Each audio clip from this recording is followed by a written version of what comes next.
Hello everyone, I'm Terry Duke and welcome to my channel. Mount & Blade 2 Bannerlord has been out for well over 4 years now, and with summer coming soon, it's as good a time as any to check out some of the mods currently playable for the game, so let's do this starting with some mods. One of the coolest submods I found recently is RTS Camera. There's often been a lot of comparisons between the Mount & Blade games and the Total War games, especially when it comes to battles. But whereas one franchise gives you an overview of the battle to deploy your troops in real time, and the other throws you in the thick of it, it's pretty much always been one or the other. But thanks to RTS Camera, you can now play Bannerlord as if you were playing Total War, giving you that same overview camera over the entire map with virtually the same controls as well. I do think this gives so much more value to Bannerlord battles, as having that camera makes it much easier to deploy troops, especially over terrain that is hard to navigate in third person. The flag icons for troops have also been changed to bright green dots for convenience, and as of now I haven't had any issues, so if you want to expand upon deployments and strategies, this mod will make it much easier to control your troops and do things like outflanking. And another mod that works really well with it is Battlesize Updated. Although Bannerlord battles are already significantly bigger than in Warband, it is possible to make the battles even bigger, going from a maximum of 1000 units in battle at any given time to 2000 thanks to this mod. So at this point, whether you can run this mod at all really depends on your hardware. It was a bit laggy for me, but still worked somehow okay. But to give you an idea, I played a battle with a bit less than 2000 troops in total, so all units were deployed right at the beginning, and I personally led a force of hundreds of archers. As our army took the high ground, it became a huge, epic mess. And again, I was still able to deploy using the RTS Camera mod, so with these two mods, you can really bring the epicness of battles in Bannerlord to the next level. I did find a couple of other interesting submods while making this video, so here's more of them. Improved minor factions add more features to the minor factions of Bannerlord. You've seen them before. These are small clans that act as mercenaries for the factions to hire on occasions. But with this mod, it gives these smaller factions hideouts that you can find throughout Calradia, that you can either raid for loot, although that would make you enemies obviously, or you can do quests for them, at which point you can also hire their unique troops. So if you wanted some of those, like the Hidden Hands or the Lake Rats, this mod makes it a lot easier to get them. Another simple mod to add more options for the companions is, well, Companion Expanded. This mod gives more interactions with companions, including the ability to give them presents to improve the relationship, but also the ability to adopt them into your family, either as siblings or even as your children, which I do think is pretty funny.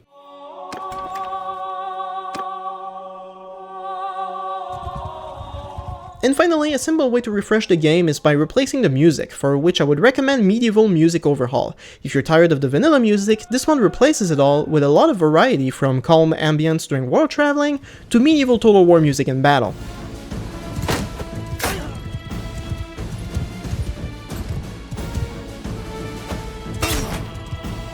If you're looking for a more fantasy vibe though, you can also get the Enderal music for Bannerlord. It's the music from that Skyrim mod, and it's fairly pleasant, although you will still hear the vanilla music here and there.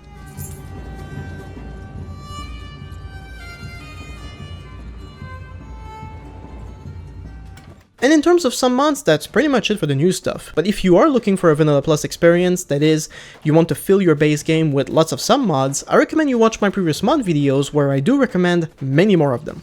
And that leaves us with total conversions. Given the sheer size of Bannerlord and frequent updates in the past 4 years, making total conversions has always been very difficult, but as of making this video, there are several available right now, and although none are fully finished, all are playable. So here are 4 of my favorites. The first one is Napoleonic Warfare. There's just something about muskets and Mount & Blade that has always worked really well, and currently, Napoleonic Warfare is the go-to gun mod.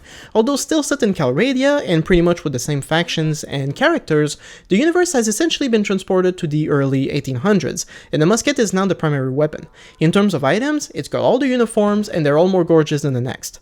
The firing line works about as well as expected, although cavalry in this mod pretty much only serves as fodder. Having had a couple of sessions so far, the battles are really fun. All it would really take is someone to take the mod to Europe, and would be pretty close to a full-fledged Napoleonic Wars mod.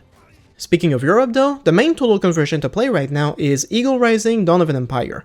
Frequently updated, this is an ancient Rome mod that actually takes place in Europe, and is surprisingly accurate with its factions and items. In my latest playthrough, I played as a Carthaginian and invaded Italy, and overall, there's little to add. The mod is gorgeous, very stable, and given the time period, the base game scenery still works fine.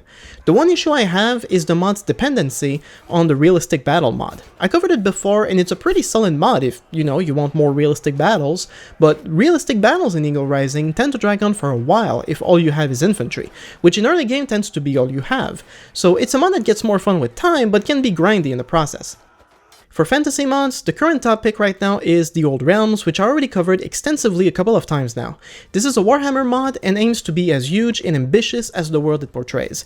Currently the race options are still limited, as you can play either human or vampire, but both come with many different classes that change the way you play.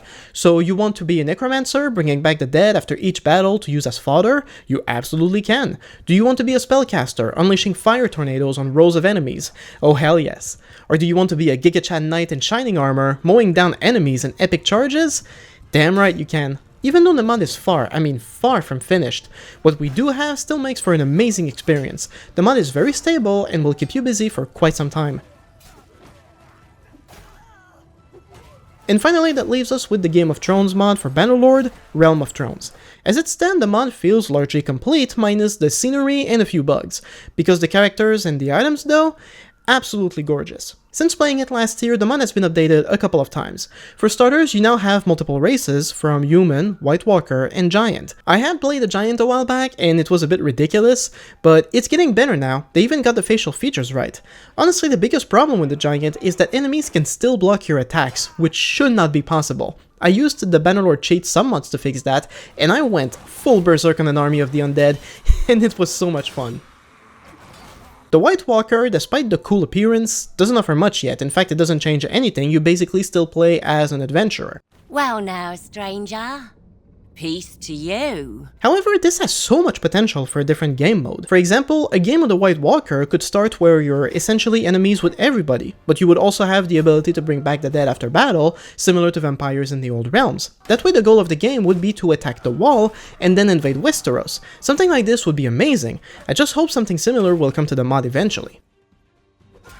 Back when I played it last year though, the coolest aspect yet was the addition of dragons. Specifically, Daenerys rode Drogon into battle, and although it was still limited, it was pretty intense. The dragon could trample people to death, as well as burn them down. Recently though, it became possible to access the dragons in the inventory with the cheats enabled, and oh man. Let's put it this way, if you bring a dragon, you don't need anything else. You can quite literally trample everyone.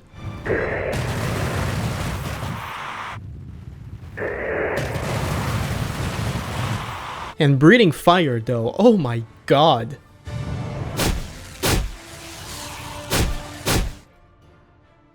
Currently, the only way to fly with the dragon is by taking the flying dragon version in the inventory. Flying is limited too, but it works, and this is the closest I've ever been in Bannerlord to torching enemies from the sky, and it's awesome. So obviously this still needs work. Having a dragon that can both walk and fly will be a next good step, I think, and being able to fly in any direction, that'd be great too. But when you compare it to the few dragons we did have in Warband mods, well, I think it goes without saying Bannerlord mods can easily blow those out of the water.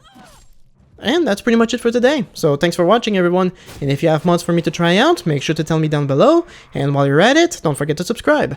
Thanks again, and I'll see you next time.